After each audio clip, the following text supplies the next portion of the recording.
if someone were to come up to you and ask you, Si alguien se te acerca y te pregunta, háblame sobre este término que se menciona en Tito capítulo 2, verso 13.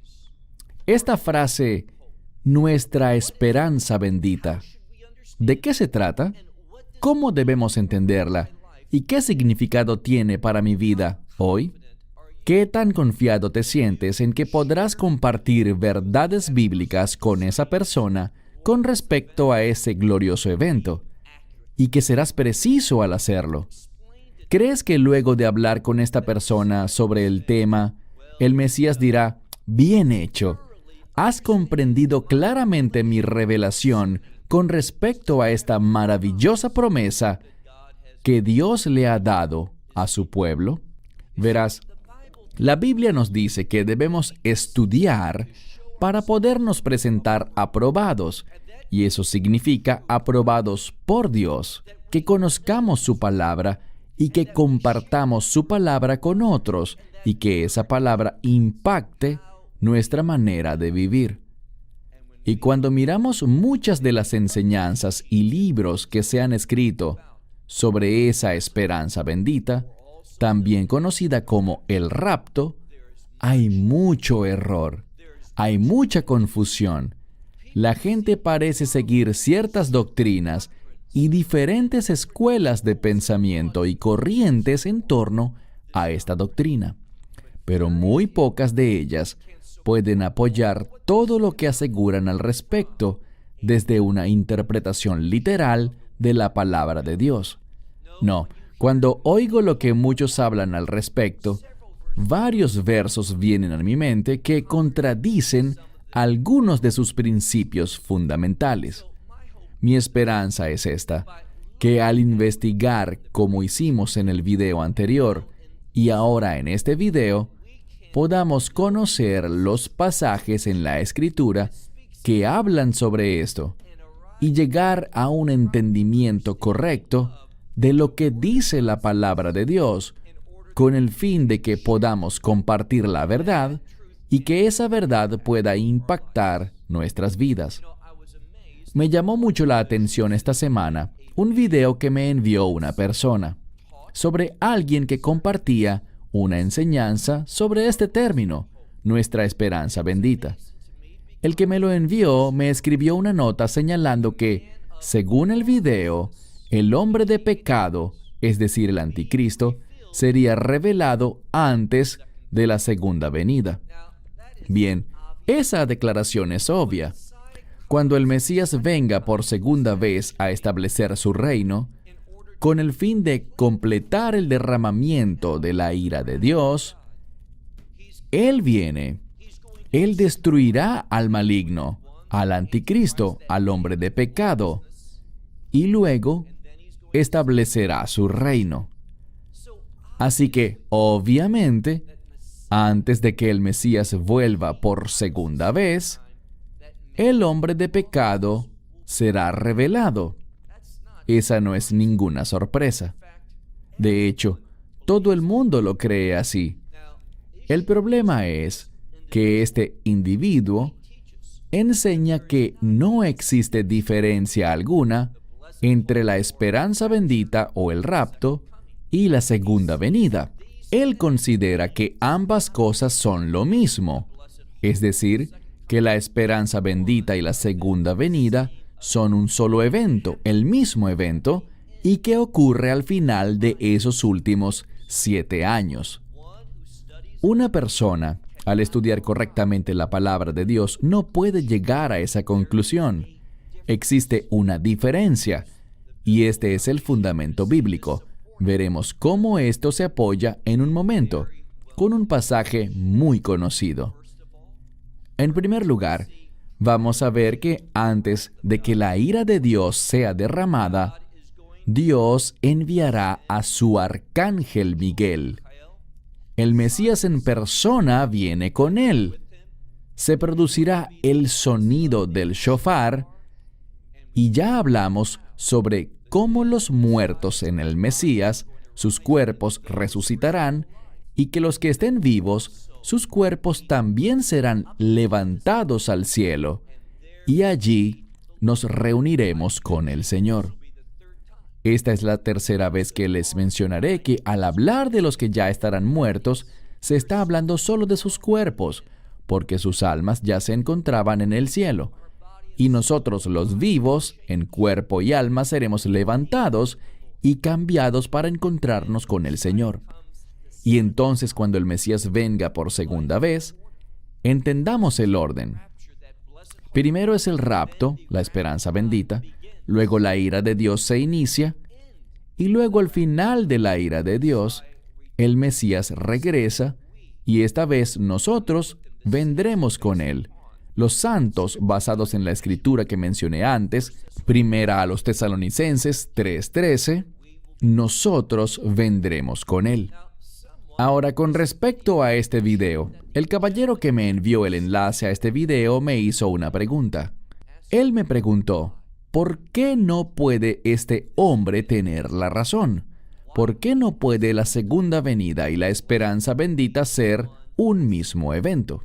Que el Mesías venga, seamos cambiados, nos reunamos en el aire y que de inmediato regresemos con Él a Jerusalén para iniciar ese reino y reinar con Él por 1000 años. Respondamos esta pregunta específicamente y para ello leamos juntos en la Biblia el libro de Mateo, capítulo 24. Libro de Mateo, capítulo 24. Esta sección es conocida como el Discurso de los Olivos, porque primordialmente el Mesías enseñó la inmensa mayoría de esta sección mientras aún estaba sobre el Monte de los Olivos. Pero el pasaje realmente inicia con él saliendo del templo y los discípulos acercándose y comentándole sobre la belleza de los edificios del monte del templo. Y él respondió, profetizando, que todos esos edificios, ni una sola piedra quedaría sobre la otra. Ahora, no hay duda alguna que él se refirió a la destrucción de Jerusalén, que ocurrió 40 años después de haber hecho esa declaración, la destrucción del año 72 después de Cristo. Pero hay algo que debemos ver. Esa declaración profética fue correcta. Puedes ir a Jerusalén hoy y ver algunas de las rocas que fueron arrojadas allí desde el monte del templo. Él tuvo razón. ¿Con qué finalidad? Para indicarnos que lo que diría en el resto del capítulo sería tan preciso como lo anterior, que sus profecías son perfectas, que así como estuvo en lo cierto sobre la destrucción de Jerusalén en el año 72 después de Cristo, también lo estará con respecto a lo que profetizó sobre el final, y esto es muy importante, este final que el Mesías enfatiza. Iniciando con el verso 3, Él está allí, ya no está saliendo del templo, sino que ha llegado al monte de los olivos. Sus discípulos se le acercan y le preguntan, ¿cuándo ocurrirán estas cosas? ¿Cuál es la señal de tu venida? ¿Y cuándo será el final? Preguntas muy importantes. Y Él dice, no esperen el final inmediatamente. Ciertas cosas deben suceder. Y en los versos 6, 7 y 8, Él habla sobre los dolores de parto. Estos son eventos, acontecimientos como terremotos, en plural, hambrunas, en plural, pestilencias o plagas, en plural, guerras y conflictos entre diferentes grupos étnicos.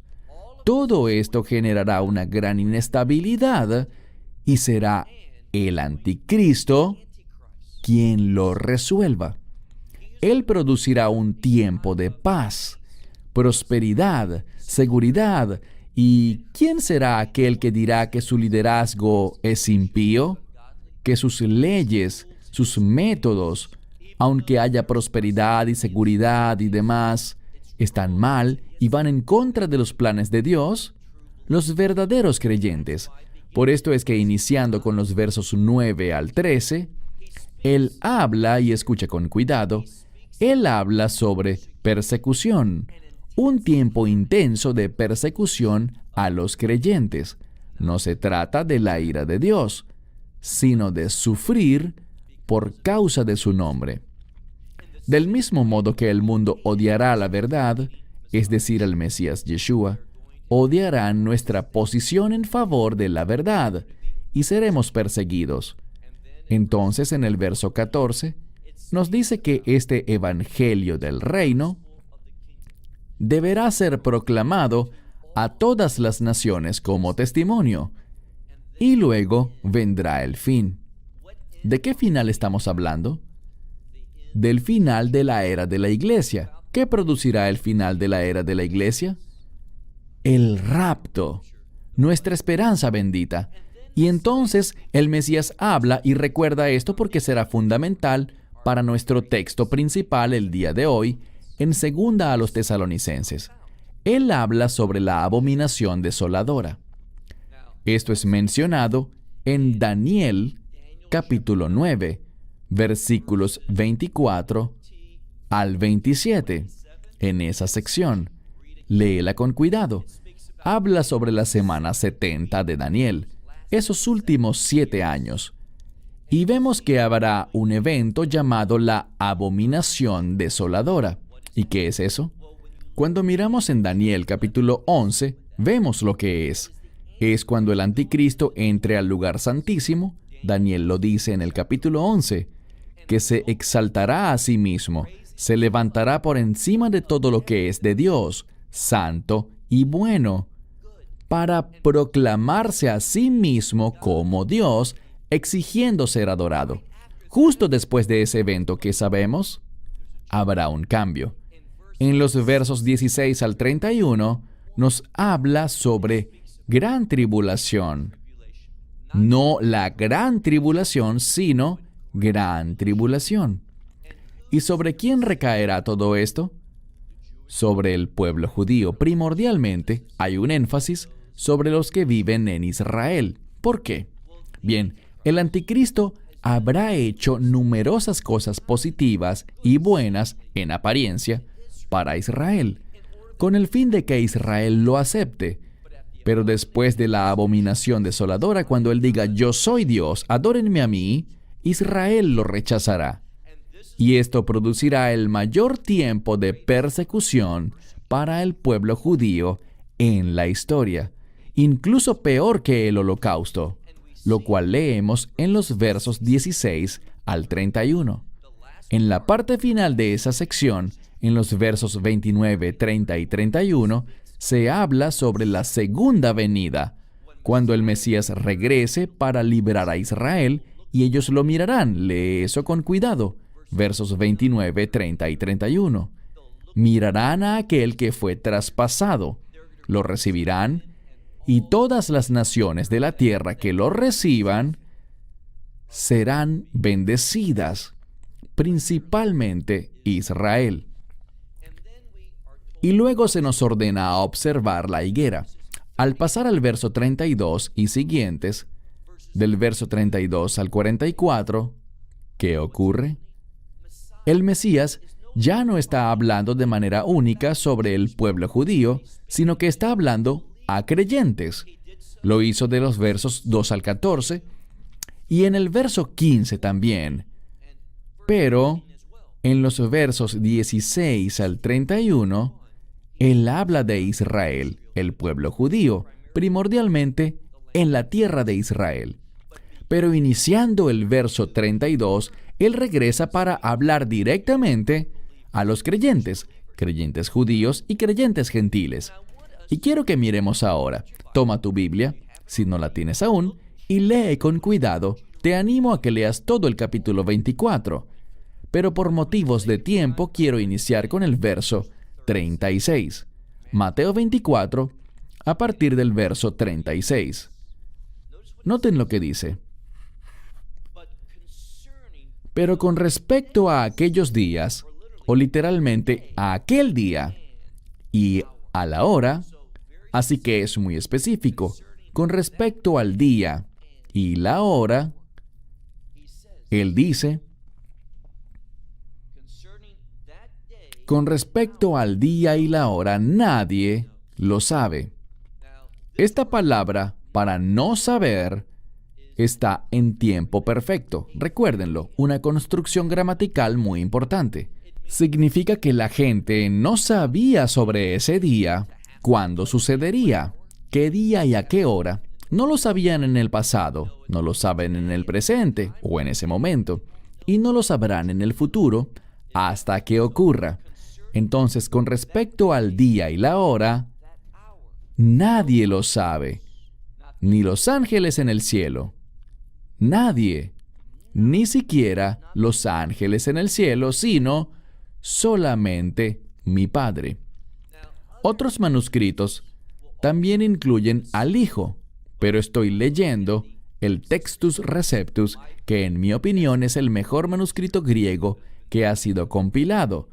Y recuerden que es este que estoy leyendo, el texto griego base de la versión King James en inglés y la Reina Valera en español, de lo cual hablaré en minutos. Leamos de nuevo. Dice: con respecto al día y la hora, nadie lo ha sabido, lo sabe, ni lo sabrá hasta que este evento ocurra. Podremos saber que está cerca, pero no sabremos ni el día ni la hora, ni los ángeles del cielo, sino únicamente mi Padre. Verso 37. Pero así como en los días de Noé. Yo subrayaría eso. Esta es una importante herramienta hermenéutica para ayudarnos a entender la revelación correcta, discernir lo que el Mesías nos está diciendo aquí. Presta mucha atención, dice. Pero así como en los días de Noé, ¿qué sabemos de Noé? A Noé se le ordenó construir un arca, debido a que Dios destruiría, acabaría, traería destrucción a la tierra. No hay discusión al respecto. Y esta destrucción, este juicio con agua, es usado aquí como una tipología para la ira de Dios.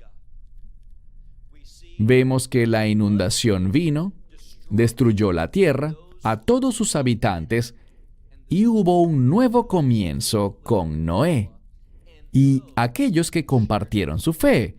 En primer lugar, como es obvio, su familia. Entonces, así como en los días de Noé, así será también la venida, y esta palabra, recuerden, es la palabra parusía.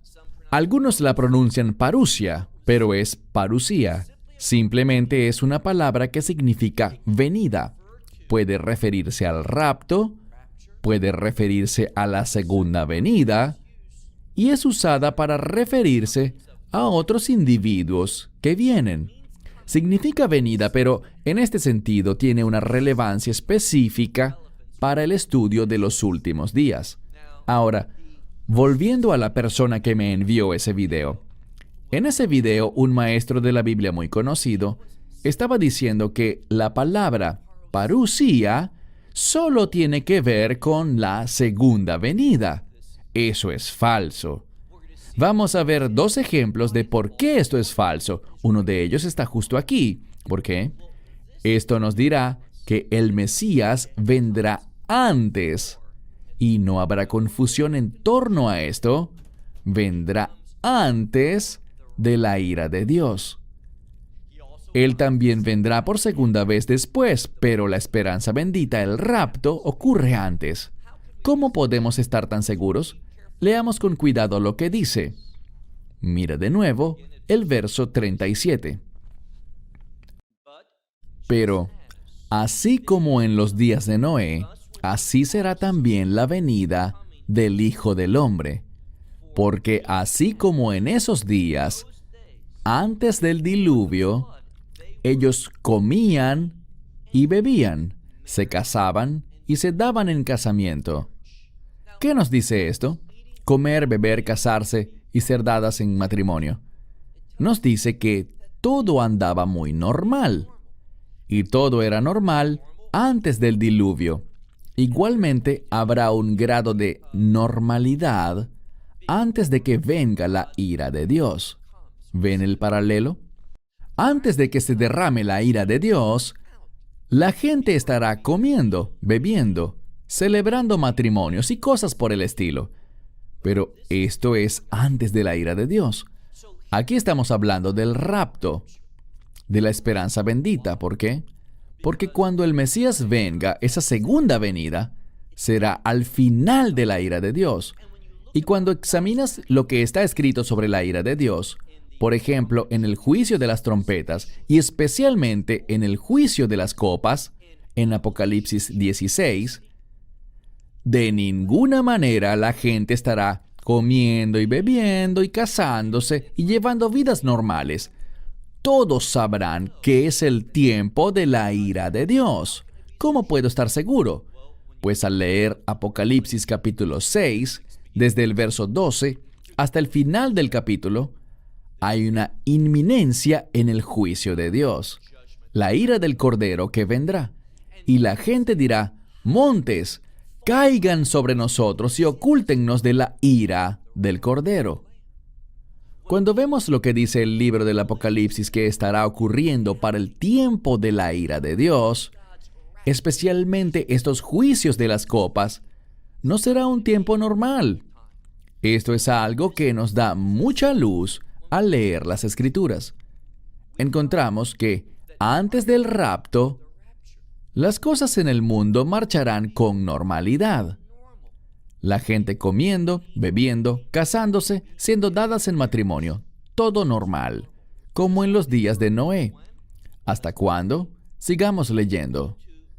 Pasemos a la segunda parte del verso 38. Ellos hacían esto con una sensación de normalidad hasta que ese día en el que Noé entró en el arca. Y esta es la clave. Y ellos no lo sabían. ¿Quién no lo sabía? Aquellos que pertenecían al mundo. Nadie lo sabía porque Dios les dijo, lean con cuidado el libro de Génesis. Dios le dijo a Noé: entra en el arca, yo cerraré la puerta, porque en 7 días todo empezará. La lluvia caerá, el diluvio viene. Ellos sabían, la familia de Noé, pero la gente fuera del arca no lo sabía. Entonces, de ningún modo esto puede referirse a la segunda venida, al tiempo previo a la segunda venida. El tiempo de la segunda venida se producirá al final del derramamiento de la ira de Dios. La gente no estará casándose, no se reunirán para cenar. Será el tiempo más atribulado de la historia. Lean Apocalipsis capítulos 8 y 9 y también Apocalipsis capítulo 16. No será nada normal, será algo altamente inusual, con estos juicios cósmicos y celestiales que nunca antes habían sucedido. Será un tiempo único. Esto es lo que sabemos. Parucía, aquí, no habla sobre la segunda venida, sino sobre la esperanza bendita, el rapto. Noten lo que dice, segunda parte del verso 38. Hasta el día en el que Noé entró en el arca, ellos no lo sabían. Hasta, dice, que el diluvio vino, y noten esto, y todos fueron levantados. Esto es importante porque existen personas que quieren tergiversar este texto y decir que esto no tiene nada que ver con el rapto. Esto tiene que ver con Dios barriendo al mundo, llevándose a individuos en su ira.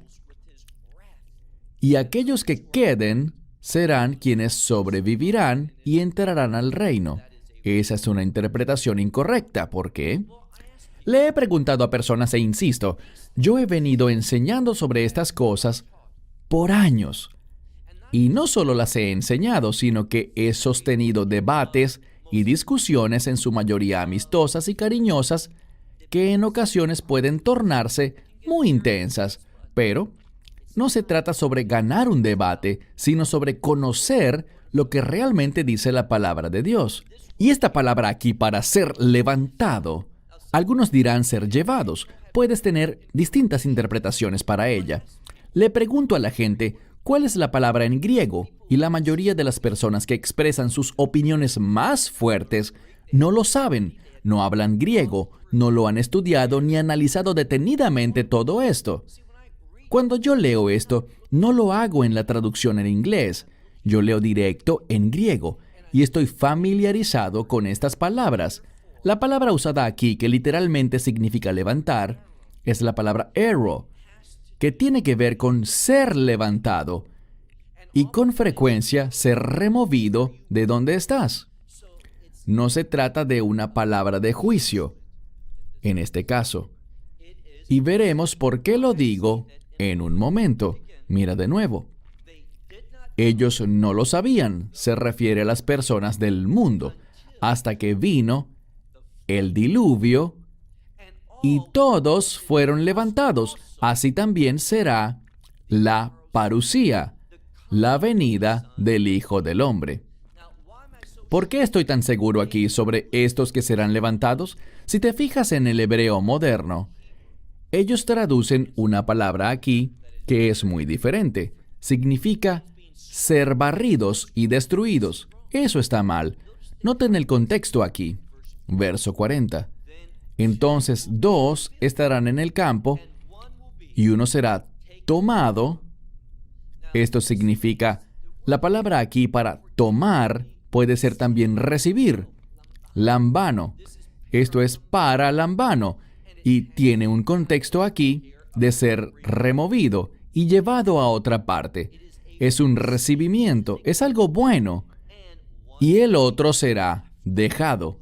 ¿Dejado para qué?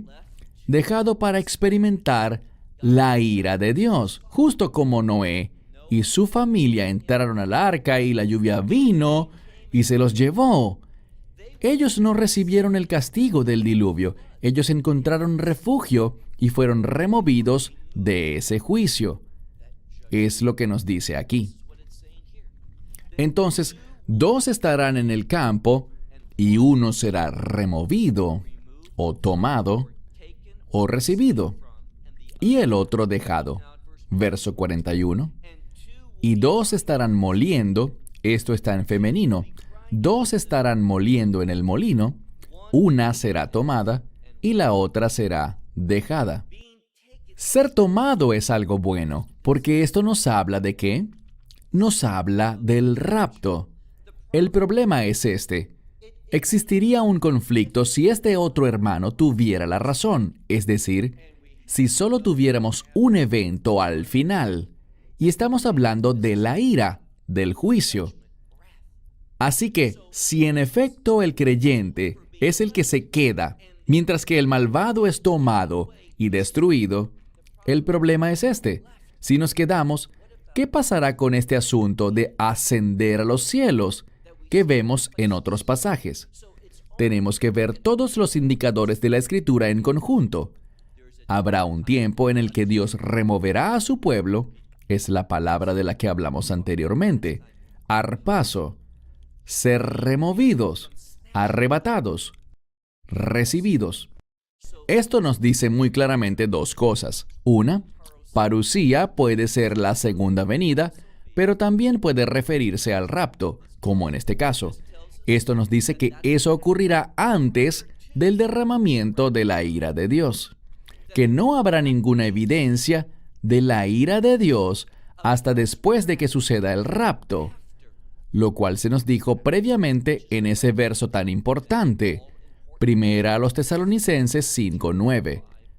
Avancemos ahora al verso 42. ¿Qué se supone que hagamos? Verso 42. Por lo tanto, vigilen. Esta palabra pudiera ser vigilen y oren, como es usada en Mateo 26 para los discípulos en el jardín del Getsemaní, cuando Yeshua les ordena que vigilen y oren. Nosotros debemos estar vigilando, debemos tener discernimiento. Compartiré con ustedes exactamente qué se supone que debemos vigilar en un momento. Por lo tanto, vigilen, ¿por qué? Porque ustedes no saben.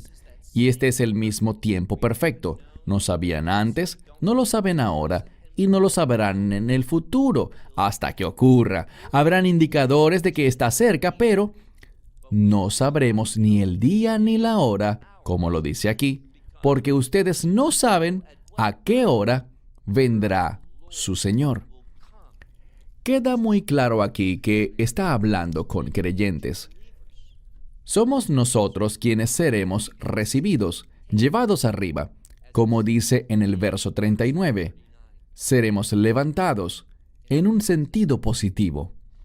Lo que me gustaría hacer en este momento es ir junto a ustedes a un pasaje clave de la Biblia, y me refiero a 2 a los Tesalonicenses capítulo 2. De nuevo, este individuo del video que les hablé enseña que la revelación del hombre de pecado sucederá antes de la segunda venida.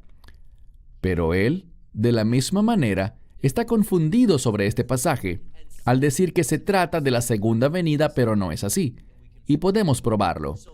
Vayan conmigo a 2 a los Tesalonicenses capítulo 2. Yo tengo un estudio de 2 horas sobre el rapto que puedes comprar y visualizar. Está disponible en nuestro sitio en inglés, pero estoy enseñando más o menos el mismo contenido gratuitamente en este momento porque siento que es importante comunicar este mensaje atendiendo a todas las preguntas que me han enviado. Noten lo que dice. Leemos. Pero les rogamos, y este es un término para pedir con mucha fuerza, pero noten la primera palabra. Es el término griego dei, que implica un cambio, una transición en el tema. En 2 a los Tesalonicenses, capítulo 1, vemos que Pablo estaba hablando sobre el día del Señor. Pero ahora cambió de tema y por esto vemos el término dei, que nos dice que hay una transición. Se hablará de algo en contraste con lo que se venía hablando antes. Y ahora el tema pasa a ser la esperanza bendita, no la segunda venida. Y la razón por la que lo sabemos es gracias a algunos indicadores de las Escrituras. Resulta problemático para mí cuando la gente acude al idioma griego aparentemente buscando apoyar sus argumentos, pero ignoran todos los demás asuntos que el griego revela. Hacen declaraciones como 5 veces parusía aparece en la Biblia, hablando siempre de la segunda venida, pero no es cierto. No es cierto en lo absoluto. Muchas veces hemos visto esta palabra ser usada con distintos propósitos, y en algunas oportunidades se ha utilizado como lo veremos aquí, en referencia a nuestra esperanza bendita.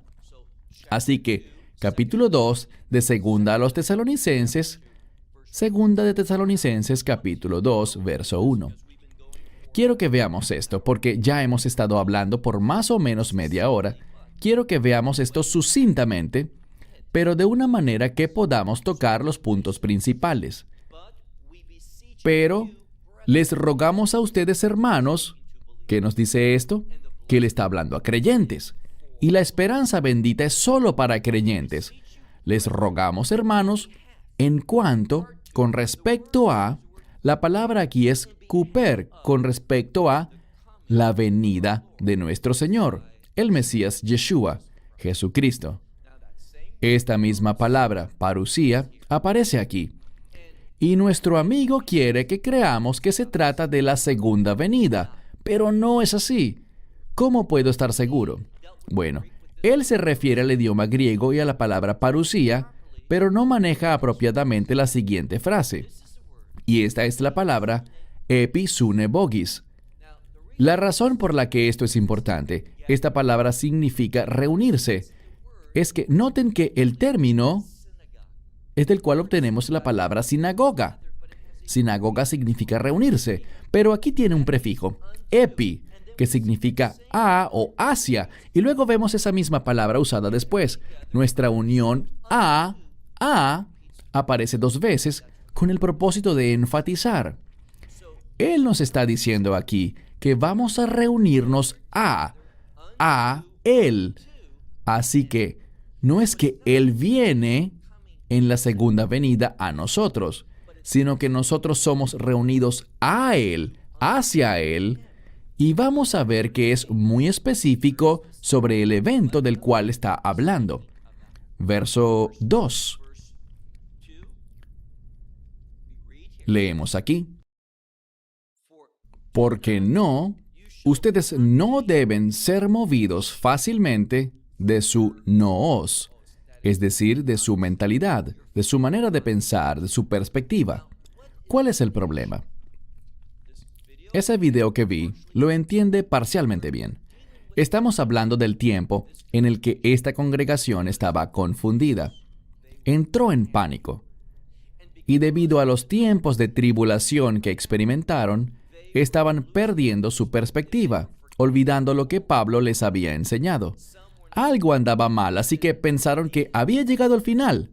Además, ellos estaban preocupados también por la posibilidad de haberse perdido de algo.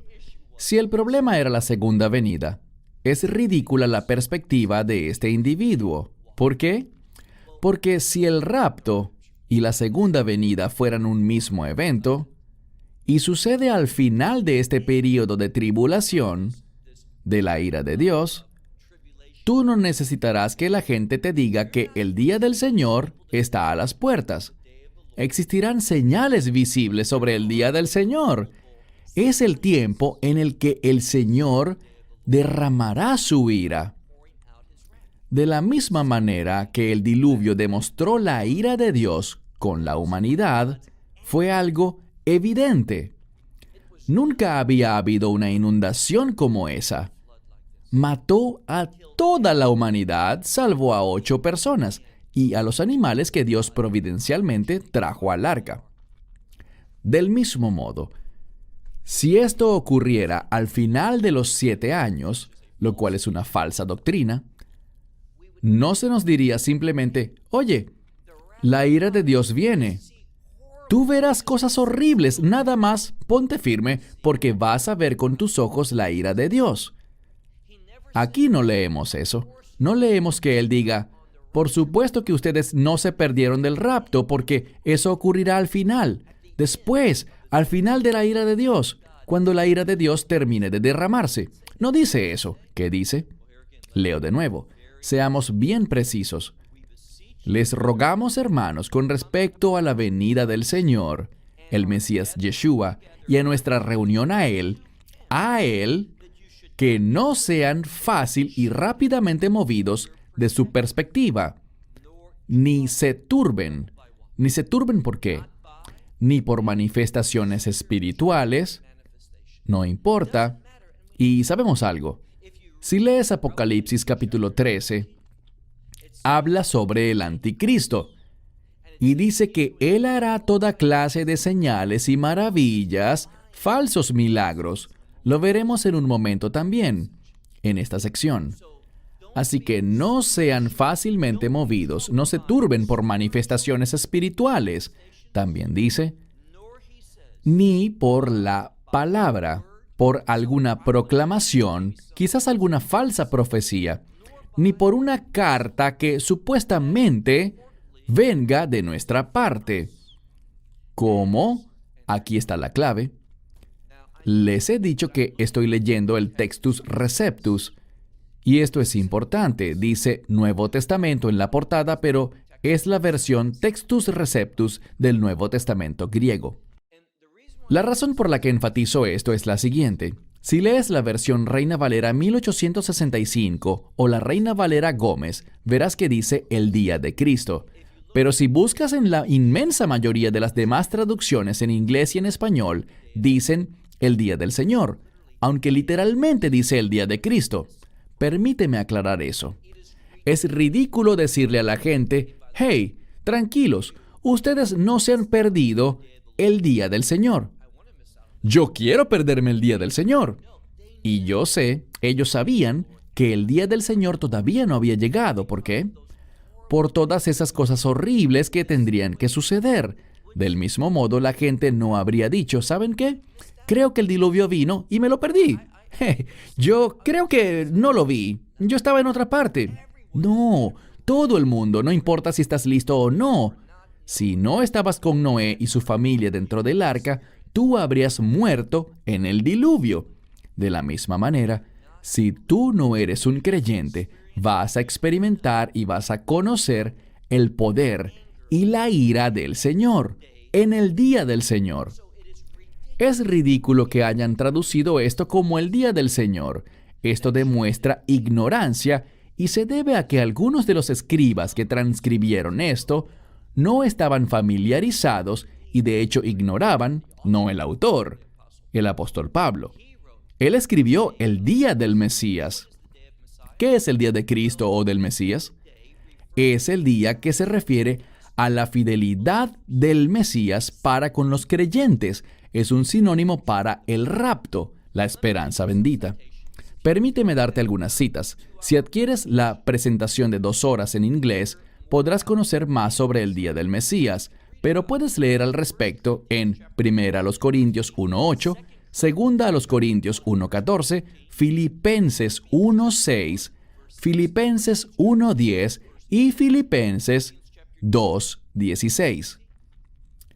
Tenemos aquí unos 5 o 6 lugares, incluidos aquí, en los que el día del Mesías es mencionado en el Nuevo Testamento. ¿Te has dado cuenta de que solo hay un lugar en el que dice el día del Señor en el Nuevo Pacto? Pero 6 veces aparece el día del Mesías o de Cristo. Algunas veces es el día de nuestro Señor el Mesías. A veces es el día de Yeshua el Mesías. Pero siempre hablando sobre Yeshua, el Mesías, el día de Cristo, cuando Él viene a removernos, a arrebatarnos, porque Él no quiere que experimentemos la ira de Dios. Él escribe aquí con mucho cuidado y de manera específica. Él dice, no sean movidos de su perspectiva y no se turben fácilmente por alguna manifestación espiritual, por alguna palabra o por alguna carta que supuestamente hayamos escrito nosotros. Como que el día de Cristo, ¿qué dice? Está en pie, es decir, ha iniciado, está sucediendo y ustedes se lo perdieron. Esto no ha sucedido, ese día no ha ocurrido. ¿Por qué? Ahora se hace más específico. Leamos por favor el verso 3. Dice aquí, no dejen que nadie les engañe de ninguna manera. Y esta es una declaración muy fuerte. Habrá mucho engaño, pero nos dice aquí, no permitan que nadie les engañe de ninguna manera. Porque, dice, a menos de que la apostasía venga primero y el hombre de pecado se manifieste, el hijo de perdición o destrucción. ¿Qué nos está diciendo? Muy claro. La palabra aquí es apostasía, en griego, que se pronuncia igual, apostasía. Es usada, y les daré un texto. Hechos 21, verso 21. En este pasaje Pablo es acusado de herejía, de apartarse de la Torá. Noten que se trata de una partida, pero no es apartarse en referencia al rapto, como algunos falsos maestros lo indican, sino que es una partida de la verdad, una herejía. Verifica el contexto de Hechos 21, 21. Y también en Mateo capítulo 5, cuando el Mesías habla sobre el divorcio, y ese documento usa esta misma palabra. ¿Por qué?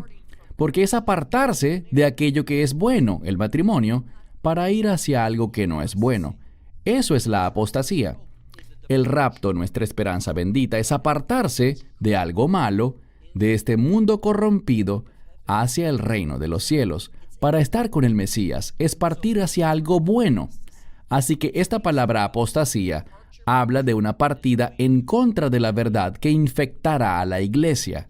Y por esto es que, por ejemplo, Juan, en Primera de Juan, nos habla del anticristo y nos dice, hablando de esta herejía, de esta gran caída, dice que habrán muchos que se apartarán de nosotros, de la iglesia, y que se irán de nosotros porque no son de los nuestros.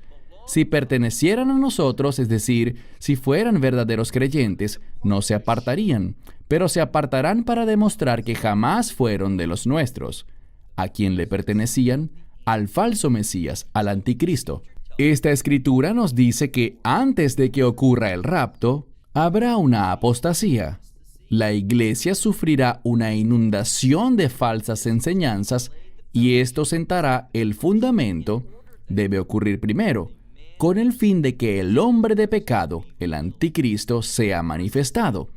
Es esta apostasía la que causa que el anticristo sea revelado, el hijo de perdición. Vemos un paralelo, el hombre de pecado, el hijo de perdición o de destrucción. Y él hará algo.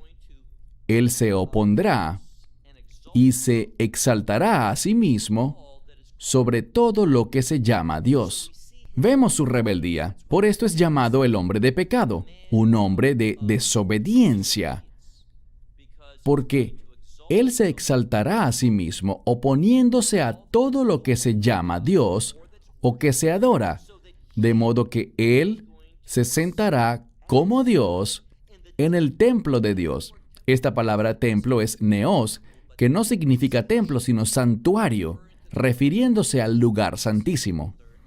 Esto es lo que aprendimos en Daniel, y se trata de que el anticristo entrará al lugar santísimo, y él, recuerden lo que dije, Daniel 11, creo que en el verso 35 o 36, dice que él se exaltará a sí mismo en oposición. Se exaltará sobre todo lo que se llama Dios o es divino, así que él se sienta en el lugar santo, y esta es la abominación desoladora, el anticristo entrando al templo y proclamando que él es Dios. Amigas y amigos, este es el último evento que la iglesia presenciará. ¿Por qué? Si regresamos a Mateo 24, allí habla sobre estos dolores de parto y dice que los creyentes atravesarán mucha tribulación, mucha persecución, muchas dificultades por su nombre. Pero el final aún no habrá llegado. Primero el Evangelio tiene que ser proclamado a todas las naciones como testimonio para ellos, y entonces el final vendrá. Dice que sabrán que es el final cuando vean la abominación desoladora de pie en el lugar santo, en el santuario. Allí, que todos sepan que allí es cuando el final habrá llegado, y allí es cuando el rapto tendrá lugar, inmediatamente después. ¿Será cuestión de momentos, horas, días? Nadie lo sabe. Nadie sabe, como ya dijimos, el día ni la hora. Pero como vemos, sabremos que estará cerca por todo esto que dice. Miren de nuevo. El día de Cristo no ocurrirá a menos que la apostasía suceda primero y el hombre de pecado se manifieste, el hijo de perdición, de destrucción, aquel que oponiéndose se exalta a sí mismo sobre todo lo que se llama Dios y se adora, de modo que él, en el santuario de Dios, como Dios se sienta y se proclama a sí mismo como Dios. Esa es la abominación desoladora. Eso ocurrirá antes del rapto, inmediatamente antes. Ahora pasemos al verso 5. ¿No recuerdan que cuando aún estaba con ustedes, estas cosas les decía? Verso 6. Ahora llegamos a un pasaje muy interesante de las Escrituras. Este pasaje de las Escrituras con frecuencia es utilizado como la carta secreta de los que creen en el rapto antes de la tribulación, quienes dicen que el rapto ocurrirá antes de los 7 años finales. Esto es lo que dice la Biblia.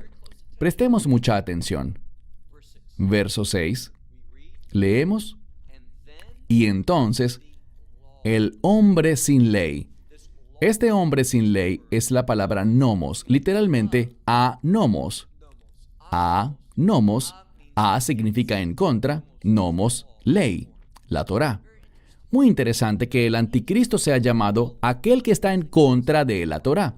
¿Por qué? La Torá no es un camino para la justicia, solo la fe en el Mesías lo es. Pero la Torá define lo que es la justicia. Es un estándar, un lente, por así decirlo, para poder discernir lo que está bien y lo que está mal, por medio de los mandamientos de Dios. Así que aquí se nos dice que entonces el hombre sin ley será revelado, a quien el Señor destruirá. Pero regresemos al verso 5, me adelanté al 8 sin querer. Dice, recuerden lo que les dije cuando estaba aún con ustedes. Verso 6, y ahora, dice, aquel que lo impide. Esta es una palabra importante. Leamos de nuevo, verso 6. Y ahora aquel que lo impide. ¿Sabías que aquel que lo impide, cuando analizamos gramaticalmente esto, es una palabra neutra? En hebreo tenemos masculino y femenino, pero en griego tenemos masculino, femenino y neutro. Esta es una palabra neutra. La palabra pneuma, como en el Espíritu Santo, pneuma, espíritu, es neutral. No es masculina ni femenina, sino neutral. Algunos dicen que aquel que lo impide es el Espíritu Santo. Está bien. Y hay quienes dicen que se trata de la iglesia. Pero muchos de los primeros dicen que el Espíritu Santo será removido. El Espíritu Santo. Yo creo en la Trinidad. El Espíritu Santo es Dios. Por lo tanto, el Espíritu Santo es omnipresente. Él no puede ser removido del mundo, como Dios mismo no puede ser removido del mundo. Esto no es lo que dice el texto. Presta mucha atención. De nuevo el verso 6. Y ahora aquel que lo impide, está en neutral, dice, ustedes conocen para la manifestación de Él en su debido tiempo. Aquí está el problema. La mayoría de los traductores ponen la coma en el lugar incorrecto. La mayoría lo traduce así. Y ahora, a aquel que lo impide ustedes conocen. ¿De quién se trata? No podemos saberlo porque no lo dice. Podemos asumir de quién se trata, pero andar asumiendo cosas es peligroso. ¿Sabías que no se trata de la identidad del que lo impide? Y el que lo impide no es la iglesia. Es lo que la mayoría dice, que la iglesia tiene que ser removida porque, según ellos, la iglesia aquí está deteniendo al anticristo. El problema con eso es que el término iglesia es eclesia, una palabra en femenino, pero este término es neutral, así que no puede ser la iglesia. Mira de nuevo. Y ahora aquel que lo impide, no dice ustedes conocen quién es. Dice, ahora aquel que lo impide, ustedes conocen por qué lo está impidiendo. Eso es lo que sabemos, no quién es, sino por qué lo impide.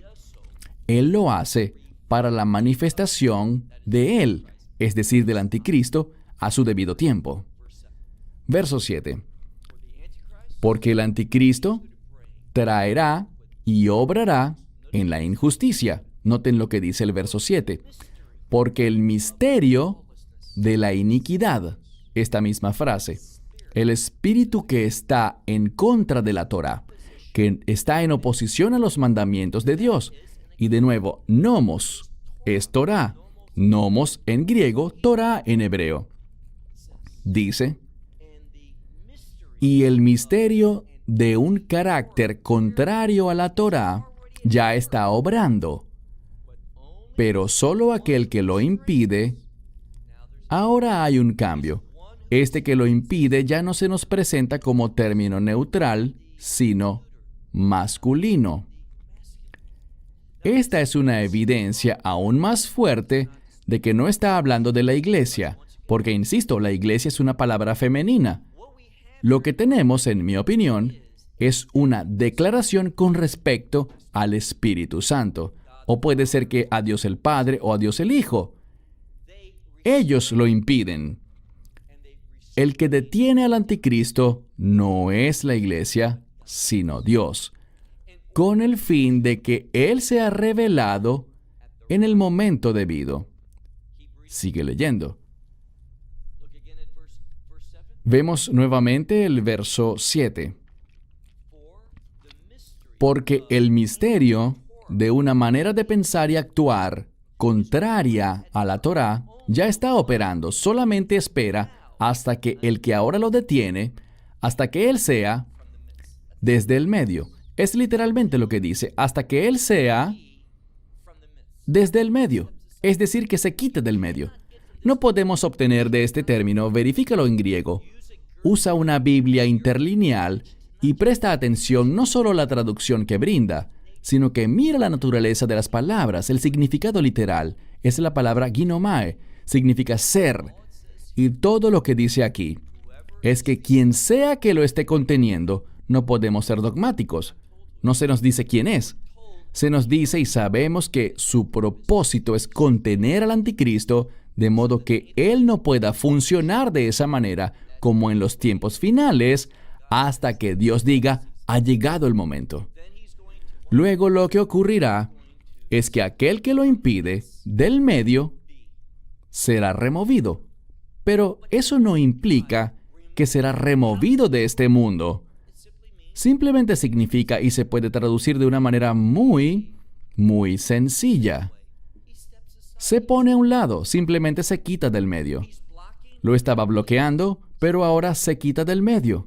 Es lo que las palabras literalmente significan. Eos, Mesu, Ginatá. Y luego dice, entonces, luego de que esto ocurra, luego de quitarse del medio, de permitir del fin del impedimento del anticristo, entonces dice que este hombre sin ley, el antitorá, será revelado. Este verbo revelar está en pasivo, lo que significa que solo cuando este personaje se quita del medio, solo en ese momento el hombre antitorá, el anticristo, será revelado, a quien el Señor destruirá con el espíritu o el aliento de su boca. Y en última instancia dejará sin poder alguno en la manifestación de su venida. Pasemos al verso 9. Dice, el que viene, aquí se refiere a la venida del anticristo. Su venida es según la obra de Satanás en todo poder, con señales y falsos milagros. Insisto, el anticristo hará muchas señales poderosas y milagros, pero todo con el fin de engañar. Esa es su naturaleza. Lo veremos en un momento. Entonces, la venida del anticristo es según la obra de Satanás, con todo poder y señales y falsos milagros, y en todo engaño. ¿De qué? De iniquidad. Para todos los que perecen. ¿Y por qué perecen? Porque en vez de amar la verdad, ellos no la recibieron. Estamos llegando al final de nuestro estudio, y hay una persona que yo respeto, y él tiene un video. Una corta parte de su video seguramente tiene una lección completa que puedes ver, pero hay un video corto que él tiene, diciendo, no hay segundas oportunidades después del rapto. Y él dice que la Biblia enseña que si a alguien se le predica el Evangelio antes del rapto y lo rechaza, no podrá recibirlo después del rapto.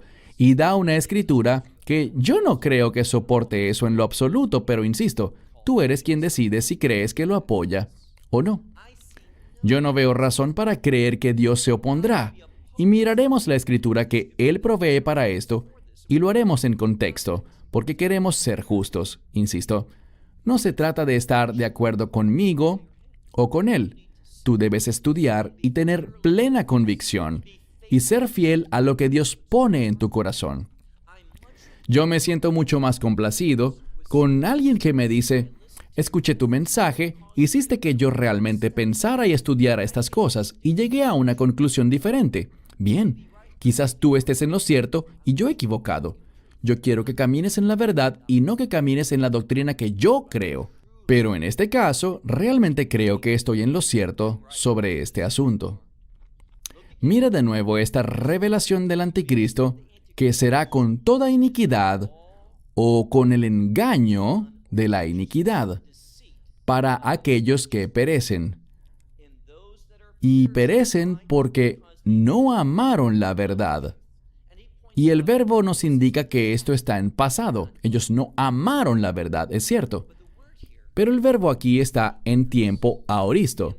Y este tiempo gramatical griego aoristo puede significar pasado, pero numerosas veces es usado en el Nuevo Testamento griego no como pasado, sino hablando de algo en su totalidad, de algo por completo. Estos individuos perecerán porque de manera definitiva y total rechazaron la verdad de Dios. No la recibieron. Y de haberlo hecho, habrían sido salvos. Es lo que dice, para su salvación, para que ellos fuesen salvos. Y debido a que lo rechazaron por completo, ¿qué pasará? Leamos este verso, dice así. Por tal razón, debido a que le rechazaron por completo, Dios les enviará, y de nuevo, tu Biblia probablemente diga un poder engañoso, pero no es la palabra poder, verifícalo. Esto es lo que me molesta.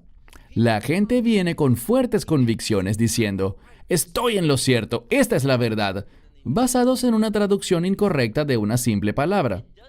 No dice poder engañoso, es la palabra para trabajar u obrar.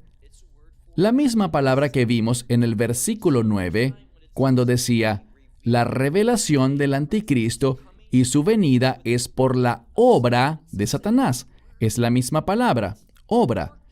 Y la palabra aquí es plenis, que significa error.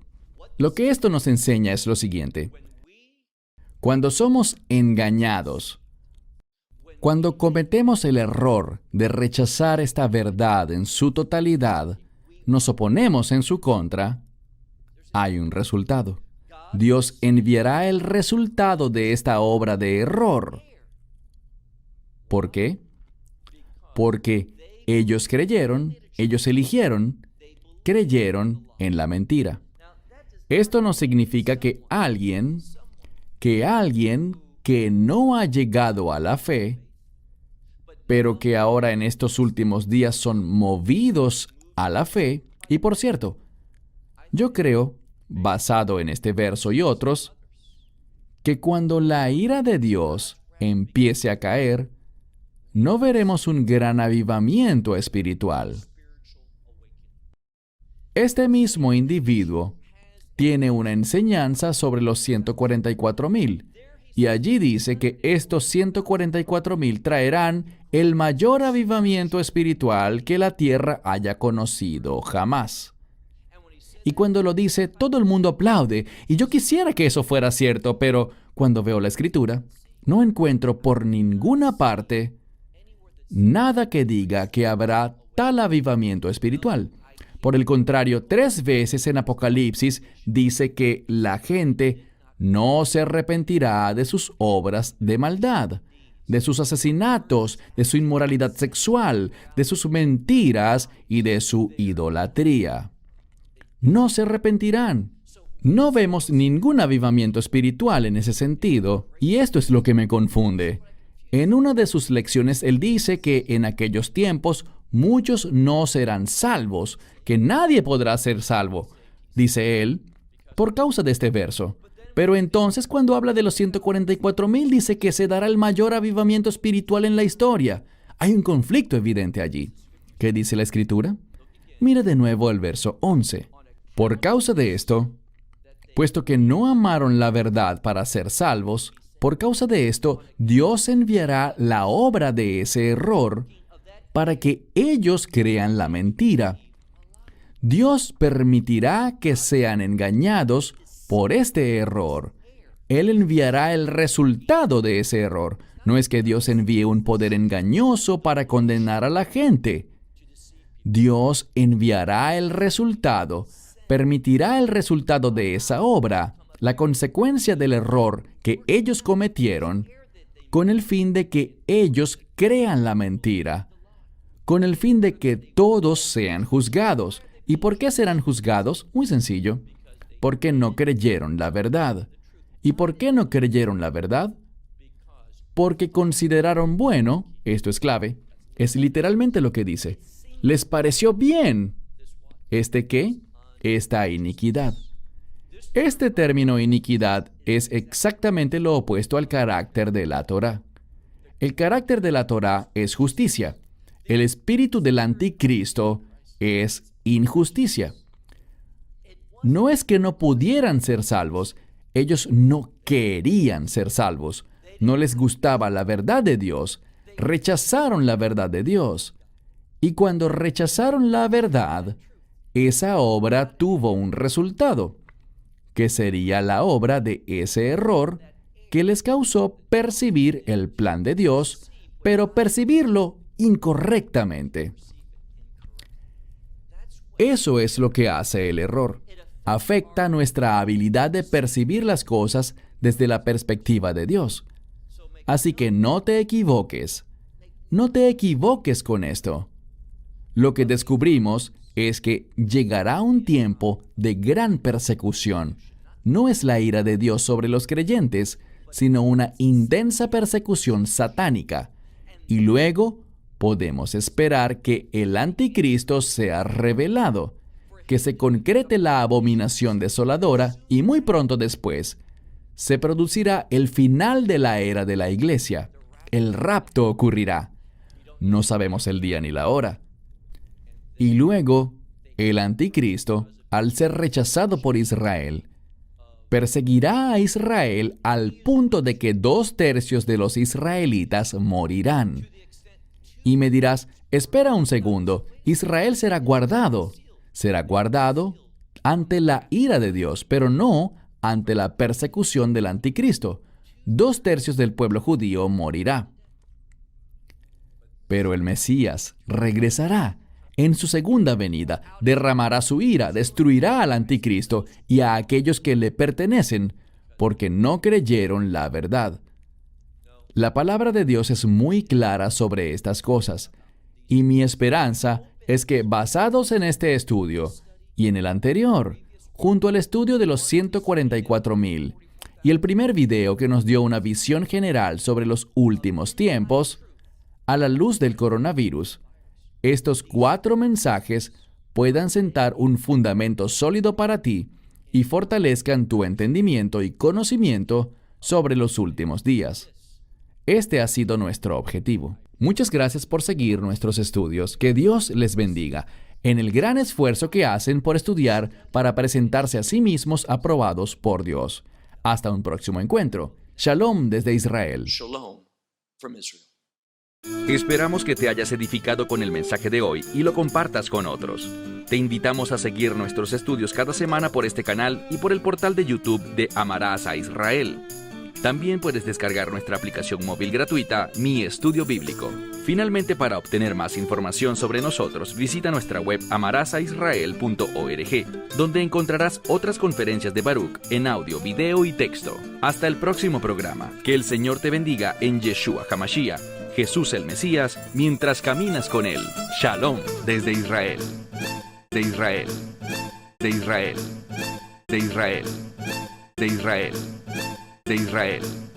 De Israel. De Israel.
chung một nhà điều đó chẳng ngại gần xa.